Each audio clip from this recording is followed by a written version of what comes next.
பெரியாரிய உணர்வாளர் கூட்டமைப்பு 2018 தமிழ்நாட்டினுடைய பல்வேறு ஜனநாயக அமைப்புகளை ஒன்று திரட்டி தமிழ் மக்களினுடைய கோரிக்கையை வெளிப்படுத்துகின்ற விதமாக கருஞ்சட்டை பேரணி, நீலச்சட்டை பேரணி, செஞ்சட்டை பேரணி என்று 3 மிகப்பெரிய பேரணிகளை பெரியாரியம், அம்பேத்கரியம், மார்க்சியம் ஆகிய 3 கோட்பாடுகளின் கீழாக இந்த பேரணிகளை திருச்சி, கோவை, மதுரை ஆகிய நகரங்களில் நடத்தினோம். திருக்குறளுக்கு ஒரு மாபெரும் மாநாட்டை ஒருங்கிணைத்து சென்னையில பெரியாரிய உணர்வாளர் கூட்டமைப்பு திருக்குறள் மாநாட்டை எழுச்சியுடன் நடத்தியது. இதேபோல தமிழகத்துக்கு வஞ்சனை செய்யக்கூடிய பாரதிய ஜனதா கட்சியினுடைய மோடி ஆட்சியை கண்டித்து, மோடி எப்பொழுதெல்லாம் தமிழ்நாடு வருகிறாரோ அப்பொழுதெல்லாம் கருப்பு கொடி காட்டிய ஒரு எழுச்சியான போராட்டத்தை பெரியாரிய உணர்வாளர் கூட்டமைப்பு நடத்தி வந்தது. அதன் தொடர்ச்சியாக தற்பொழுது உலக அளவிலே அனைத்து மக்களும் எதிர்ப்பு தெரிவிக்கின்ற இந்த பாலஸ்தீன இனப்படுகொலையை கண்டிக்கின்ற வகையில் இந்திய அளவிலேயே மிகப்பெரிய ஒரு பேரணியை தமிழ்நாட்டில் நடத்த பெரியாரிய உணர்வாளர் கூட்டமைப்பு திட்டமிட்டிருக்கிறது. நாளை மாலை சென்னை புதுப்பேட்டை பாலத்தின் அருகில் இந்த பேரணி தொடங்கி சிந்தாதிரிப்பேட்டை பாலத்தின் அருகிலே இந்த பேரணி ஒரு ஆர்ப்பாட்டமாக நிறைவடைய இருக்கிறது. தமிழ்நாட்டினுடைய முன்னணி தலைவர்கள் அனைவரும் இந்த நிகழ்விலே பங்கெடுக்க இருக்கிறார்கள். நேற்று முன்தினம் முதன்முறையாக ஐநாவினுடைய மனித உரிமை அவை பாலஸ்தீனத்தில் நடப்பது ஒரு இனப்படுகொலை என்று பகிரங்கமாக அறிவித்திருக்கிறது. பொதுவாகவே இது போன்ற படுகொலைகள் நடக்கும் பொழுதெல்லாம் வெகு காலம் கழித்து இதற்கான விசாரணை ஆணையத்தை முன்வைத்து அதன் அடிப்படையில் தான் அங்கே நடந்தது இனப்படுகொலையா இல்லையா என்று அறிவிப்பார்கள். ருவாண்டாவில் நடந்த இனப்படுகொலை என்பது அங்கு நடந்து முடிந்த பிறகு அது இனப்படுகொலை என்று அறிவிக்கப்பட்டது. அதே போல போஸ்னியாவிலும் ஸ்ரெப்ரெனிக்காவிலும் நடந்த இனப்படுகொலைகள் காலம் கடந்துதான் அது இனப்படுகொலை என்று ஐநாவினால் அங்கீகரிக்கப்பட்டது. கிழக்கு திமோரிலும் இதேபோல உலகத்தினுடைய பல மூலைகள் நடந்த இனப்படுகொலைகள் என்பது விசாரணை நடத்தப்பட்டு காலம் கடந்துதான் அறிவிக்கப்பட்டது. ஆனால் இன்றைக்கு பாலஸ்தீன இனப்படுகொலை நடந்து கொண்டிருக்க காலத்திலேயே ஐநா இது ஒரு இனப்படுகொலை என்று பகிரங்கமாக அறிவித்து விட்டது. இப்ப ஐநா பகிரங்கமாக இது ஒரு இனப்படுகொலை என்று அறிவித்த பிறகு உடனடியாக சர்வதேச நாடுகள் இஸ்ரேலுடைய உடனான உறவை முறிக்க வேண்டும். மிக முக்கியமாக இந்த போரிலே தலையிட வேண்டும். ஒரு நாட்டிலே இனப்படுகொலை நடக்கிறது என்று சொன்னால் R2P என்கின்ற சரத்து ஐநாவில் இருக்கிறது. ரெஸ்பான்சிபிலிட்டி டு ப்ரொடெக்ட் என்கின்ற சரத்து ஐநாவில் இருக்கிறது. ஒரு தேசத்தில் இனப்படுகொலை நடக்கிறது என்று ஐநா அறிவித்து விட்டால் அதன் அருகில் இருக்க நாடுகள் மட்டுமல்ல எந்த நாடு வேண்டுமானாலும் அந்த இனப்படுகொலை தடுப்பதற்கு தனது ராணுவத்தை அங்கே அனுப்பலாம் என்கின்ற சட்ட பிரிவு ஐநாவில் அங்கீகரிக்கப்பட்டிருக்கிறது. அந்த அடிப்படையில் நேற்று முன்தினம் ஐநா இது ஒரு இனப்படுகொலை என்று அறிவித்த பிறகு உலகத்தில் எந்த நாடு வேண்டுமானாலும் ராணுவ ரீதியாக பாலஸ்தீன இனப்படுகொலை தடுப்பதற்கு இஸ்ரேலுடைய ராணுவத்தோடு மோதுவதற்கு அங்கு ராணுவத்தை அனுப்ப முடியும். அதற்கு சர்வதேச சட்டம் தற்பொழுது அனுமதி கொடுத்திருக்கிறது. இப்படிப்பட்ட சூழலிலே இந்திய அரசாங்கம், மோடி அரசாங்கம் இஸ்ரேலோடு பல்வேறு ஒப்பந்தங்களை போட்டிருக்கக்கூடிய அதிர்ச்சியான செய்தியும் நாம் கேள்விப்படுகின்றோம். உலகத்தின் பல்வேறு நாடுகள், அயர்லாந்து, ஸ்பெயின் போன்ற நாடுகள் எல்லாம், மேற்குலக நாடுகள் எல்லாம் இஸ்ரேலுக்கு எதிராக கடுமையான கண்டனத்தை தெரிவித்து வருகிறார்கள். இஸ்ரேலுடைய பொருளாதாரத்தை முடக்குகின்ற வகையில் உலகெங்கிலும் போராட்டம் நடந்து கொண்டிருக்கின்றன. அமெரிக்காவிலும், ஆஸ்திரேலியாவிலும், ஐரோப்பாவிலும் லட்சக்கணக்கான மக்கள் வீதிக்கு வந்து கொண்டிருக்கிறார்கள். இதுவரை 6,80,000 பாலஸ்தீனர்கள் படுகொலை செய்யப்பட்டிருப்பதாக கடந்த வாரம் அதற்குரிய அறிக்கை வெளியாகி இருக்கிறது. அதாவது பாலஸ்தீன மக்களில் 3 ஒருவர் படுகொலை செய்யப்பட்டிருக்கிறார்கள்.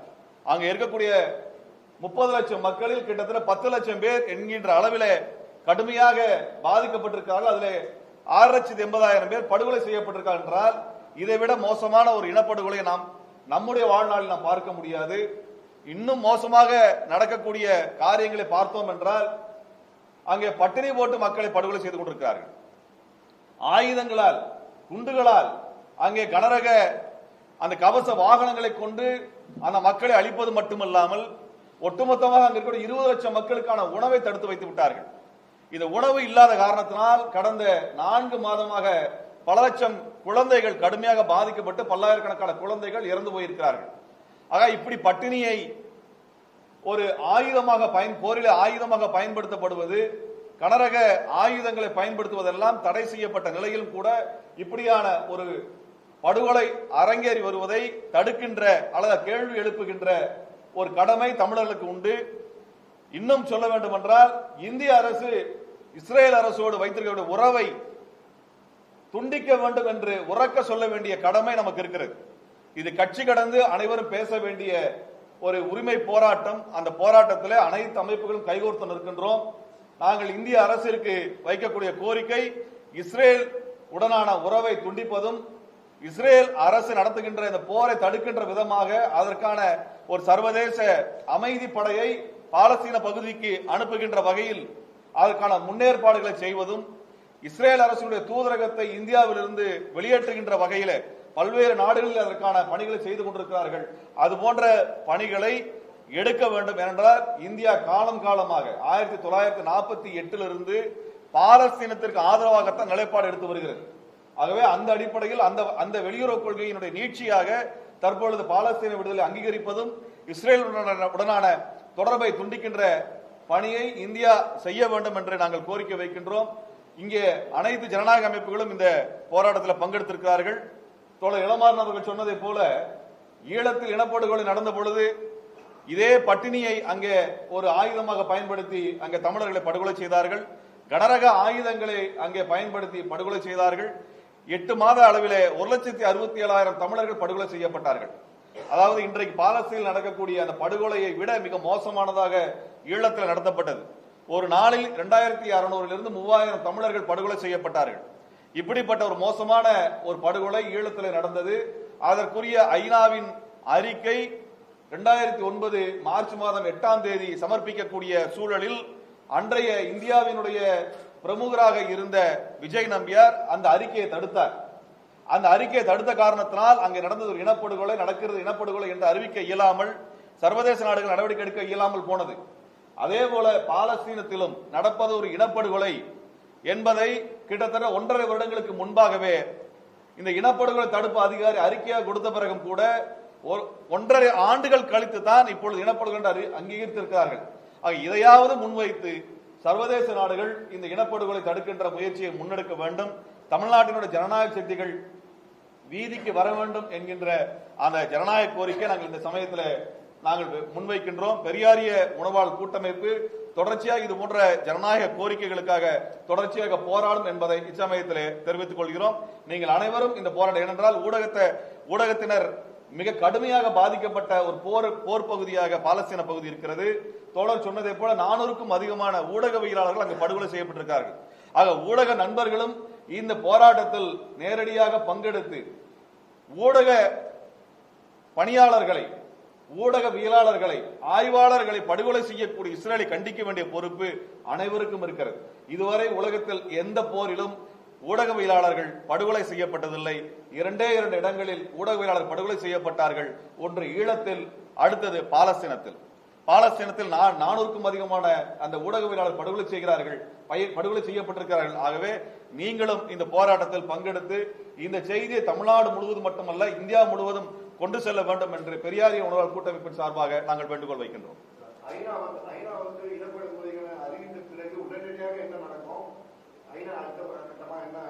ஐநா இப்படி ஒரு அறிவிப்பை கொடுத்த பின்னாடி ஐநாவினுடைய சட்டங்களுக்கு உட்பட்டு என்ன பண்ணா, உடனடியாக அனைத்து நாடுகளினுடைய ராணுவம் அங்கே நிலைநிறுத்தப்படணும். அல்லது அண்டையில் இருக்கக்கூடிய ஏதேனும் ஒரு நாடு, எந்த நாடாக இருக்கலாம், அதனால காம்ப்ளெக்சிட்டி சொல்லுவாங்க. ஒரு நாட்டில் இனப்படுகொலை நடக்குதுன்னா பக்கத்து நாடு உடனே தலையிடணும்.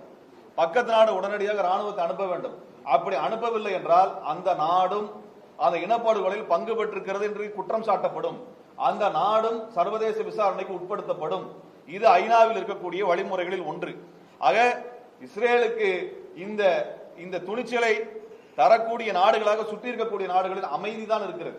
அதை சுற்றி இருக்கக்கூடிய நாடுகள் உடனடியாக தலையிட்டு தனது ராணுவத்தை அனுப்பி இஸ்ரேலை தடுத்து நிறுத்தவில்லை என்றால் அந்த நாடுகளும் இந்த இனப்படுகொலைக்கு துணை போனதாக விசாரிக்கப்படுவார்கள் என்பதையும் நாம் ஐநாவின் வழிமுறைகளை புரிந்து கொள்ள வேண்டும். ஆகவே இனப்படுகொலை தடுக்கக்கூடிய பொறுப்பு இப்பொழுது அனைத்து நாடுகளுக்கும் வந்துவிட்டது. அதில் இந்தியா மிகப்பெரிய ஒரு ஜனநாயக நாடாக இதுகாலம் வரை இருந்து வருகிறது. ஆகவே இந்தியாவிற்கு பெரும் பொறுப்பு இருக்கிறது. அதை சுட்டிக்காட்டும் விதமாகத்தான் இந்த பேரணிகள் நாங்கள் முன்னெடுத்துகின்றோம்.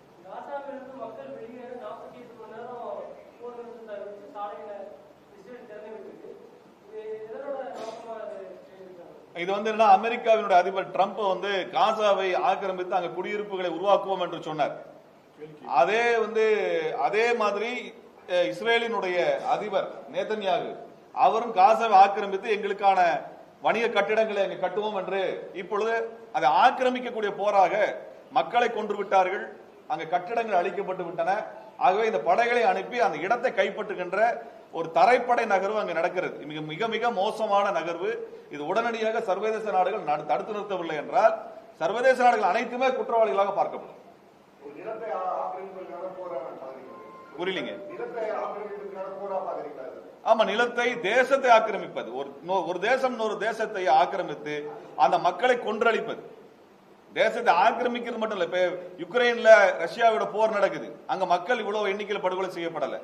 அதனால அது இனப்படுகொலை என்று சொல்ல முடியாது. அது அந்த போர் என்பது வேறு. ஆனா இந்த போர் என்பது அந்த தேசத்தில் மக்களை கொன்றளிப்பதற்காக நடக்கின்ற போர். ரெண்டுக்குமான முறை என்பது வேறாக இருக்கிறது. அங்க பொதுமக்கள் மீது போர் கிடையாது. இங்க பொதுமக்கள் மீதான் போராக இருக்கிறது. குறிப்பா குழந்தைகளை கொன்றளிக்க வேண்டும் என்று வெளிப்படையாக இஸ்ரேல் ராணுவத்தினர் பேசுகின்ற வீடியோக்கள் வெளிவந்திருக்கின்றன. இஸ்ரேலுடைய அமைச்சர்கள் பாலஸ்தீன குழந்தைகளை கொன்றளியுங்கள் என்று பேசுகின்ற வீடியோக்கள் வெளிவந்திருக்கின்றன. ஆக குழந்தைகளை கொன்றளியுங்கள் என்றுதான் குழந்தைகளை அழித்துக் கொண்டிருக்கிறார்கள். அவர் குழந்தைகள் மீது குண்டுகளை போட்டுக் கொண்டிருக்கிறார்கள். அதுதான் மிக மோசமானது. இதே சமயத்தில் 4 நாட்களுக்கு முன்பாக ஏமன் நாட்டில் இதே போல குண்டுகளை வீசி அங்கே 40 ஊடகவியலாளர்களை ஒரே நாளில் ஒரே தினத்தில் ஒரே குண்டிலே கொன்றளித்தார்கள். அது மட்டுமல்ல, ஏமனினுடைய பிரதம அமைச்சர், வெளியுறவுத்துறை அமைச்சர், பாதுகாப்புத்துறையை சார்ந்தவர்கள் என்று அனைவரும் ஒரே குண்டிலே அளிக்கப்பட்டிருக்கிறார்கள். இதுபோல அந்நிய நாடுகள் பக்கத்தில் இருக்க அனைத்து நாடுகள் மீதும் இஸ்ரேல் தாக்குதல் நடத்திருக்கிறது. சிரியா மீது நடத்திருக்கிறது, லெபனான் மீது நடத்திருக்கிறது, ஏமன் மீது நடத்திருக்கிறது, ஈரான் மீது நடத்திருக்கிறது, நேற்று முன்தினம் கத்தார் மீது நடத்திருக்கிறது. இஸ்ரேல் நடத்தாத போர், அதாவது தாக்காத நாடுகளே இல்லை என்கின்ற அளவிலே மேற்குலக நாடுகள் இப்படி எல்லா நாடுகள் மீதும் அவர் விருப்பத்திற்கு ஏற்ப தாக்குதல் நடத்தக்கூடிய நாட்டை தடுக்க வேண்டும் என்பது அனைவருடைய கடமையாக மாறுகிறது.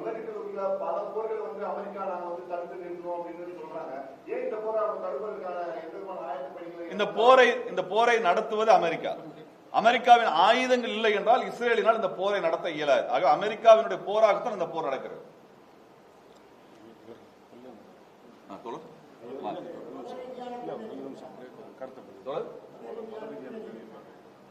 இது ஒரு பாலஸ்தீனத்துல இஸ்லாமியர்கள் மட்டுமல்ல, பாலஸ்தீனத்தில் கிறிஸ்தவரும் இருக்கிறார்கள். கிட்டத்தட்ட 8% கிறிஸ்தவர்கள் பாலஸ்தீனில் வசிக்கிறார்கள்.